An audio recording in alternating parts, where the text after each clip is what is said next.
Эне жана баланы коргоо улуттук борборунда сейрек кездешүүчү кээ бир дарттарды аныктоо, дарылоо ыкмалары боюнча эл аралык конференция болуп өттү. Ага Орусия жана Өзбекстандан келген адистер жана кыргызстандык тери оорулары боюнча дарыгерлер катышты. Конференциянын алкагында тубаса кездешүүчү ихтиоз жана блёздук эпидермолиз оорулары тууралуу көйгөйлөр айтылды. Илимий практикалык жыйындын биринчи бөлүгүндө чет жактан келген адистер дарылоо ыкмалары менен бөлүшүп докладдар окулду. Экинчи бөлүгүндө аталган дарт менен катталган бейтаптарды кандай дарылоо керек экендигин көрсөтүп кеңештерин беришет. Дарыгерлердин айтымында азыркы тапта өлкөдө 30дай жаран ихтиоз жана блёздук эпидермолиз дарты менен жабыркап келет.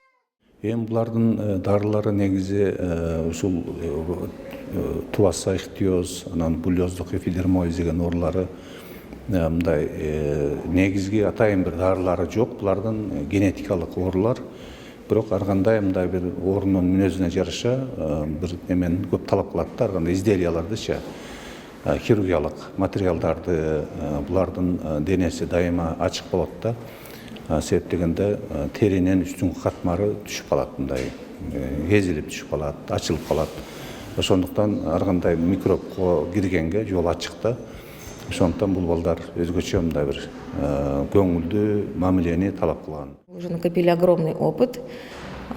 Биздин кайрымдуулук фонддун түзүлгөнүнө 13 жылдын жүзү болду. Биздин адистер Европа мамлекеттеринде билим алган тажрыйбалуу дарыгерлер.